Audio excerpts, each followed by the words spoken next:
Modern warships might seem like a simple game at first, but the details these devs put into the mechanics are astounding. Knowing these mechanics and how to use them to your advantage is the key to winning battles. So in this video, Modern Warships has sponsored me to give you 87 tips and tricks for their game.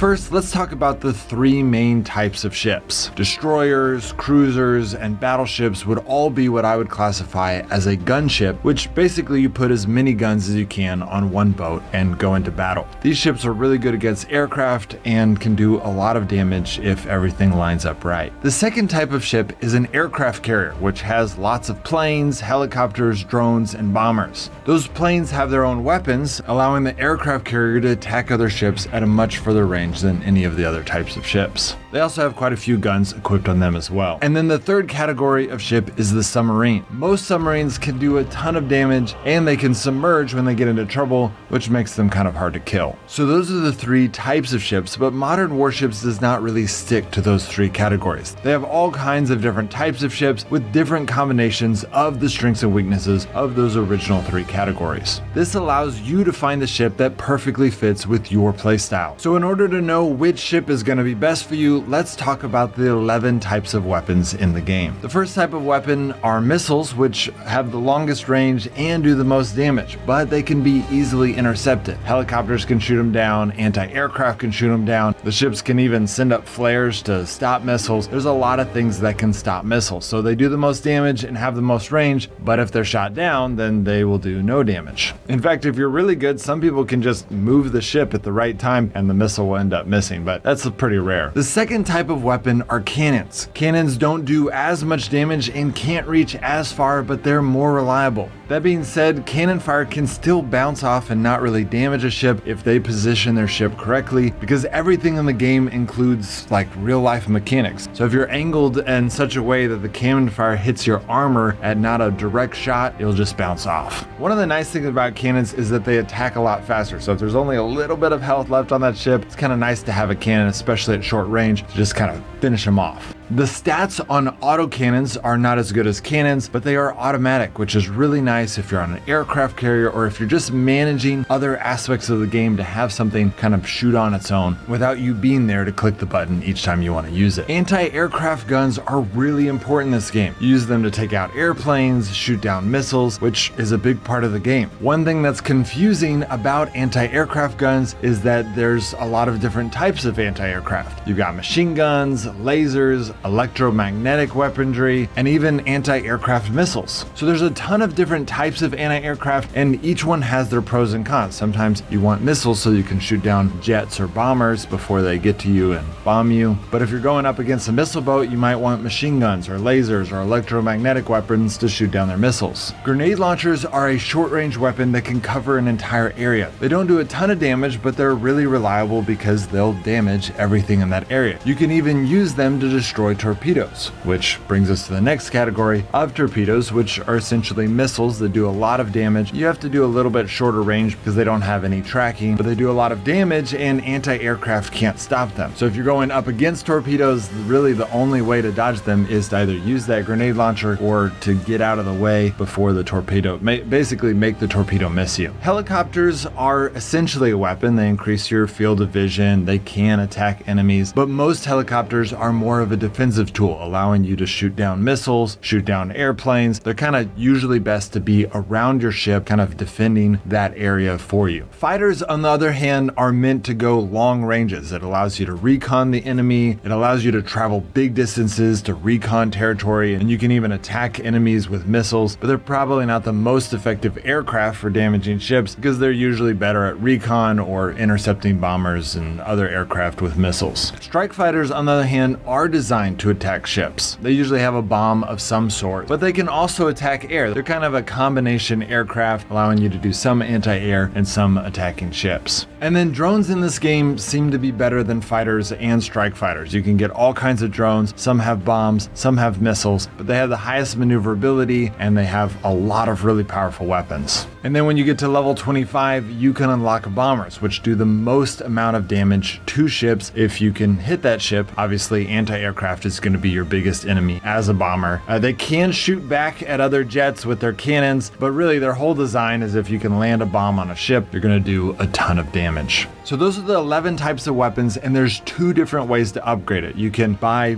better missiles, better guns at the store, which is obviously the biggest and best way to upgrade your ships, but you need to be careful because if you ever buy an armament that is a higher tier than your actual ship, you will get matched with players of that tier. So even if you have a little dinky tier 1 ship, but you put a tier 3 missile on it, you're going to be going up against a bunch of tier 3 ships. So if you want to succeed, you want all of the armaments of your ship to be the same tier as your ship so that you are competing with people of the same tier. The second way to upgrade your gear is using upgrade points. Every weapon and several stats of the ships can be upgraded with these upgrade points. For the first 3 upgrades, you have a 100% chance, then it goes down to 60, 50, and eventually gets down to 10%, meaning that you're going to have to use a lot of upgrade points to get that last little buff. So my recommendation is obviously to upgrade everything to level 3 and slowly kind of level everything up at the same time. Having maxed out stats in this category does not rank you with higher people, so this is really important for that competitive edge. Upgrade points can be bought with the cash that you get from battles, and they have the option to get 2 extra upgrade points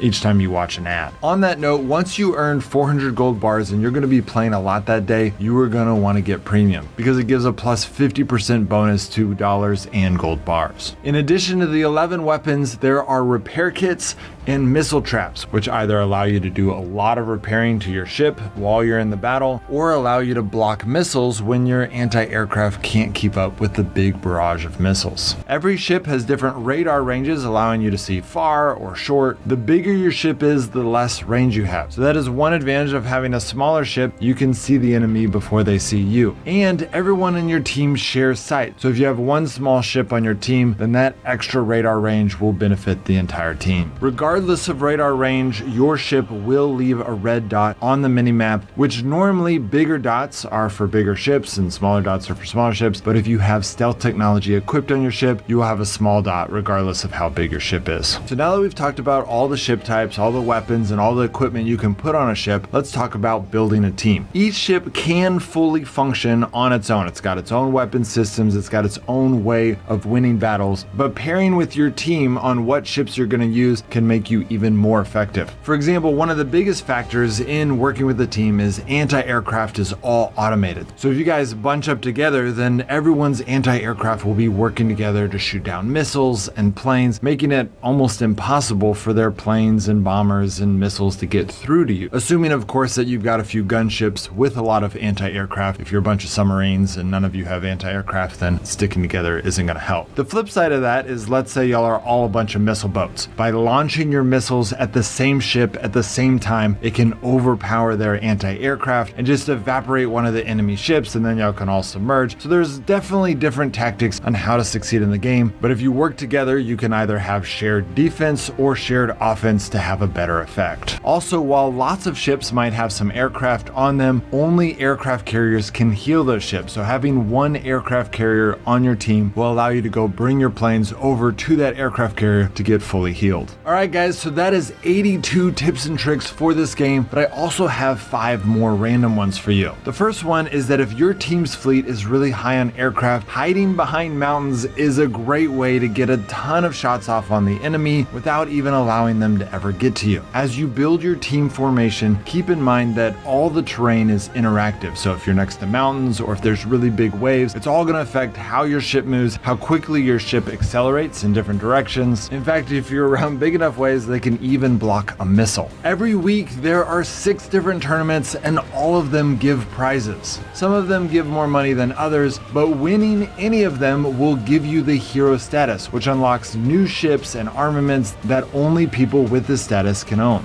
And then there is even a tournament with the people that have the hero status, and then if you win that tournament, you get the legendary status, which unlocks secret ships that I can't even show you because I don't have legendary status. Well, that's it guys. Hope that helps. Big shout out to Modern Warships for sponsoring this video. I love making tips and tricks videos, but they take so much time that sometimes I have trouble getting the motivation to do one. So sponsorships definitely help with that motivation. Also, if you want to watch Modern Warship gameplay of someone kind of learning how to play the game, make sure to check out my gameplay video in which I'm first learning the game. In that video, I was able to play the game on the day it first came out, which always creates some really cool reactions because everything's a first. All right, guys, I'll see you next time.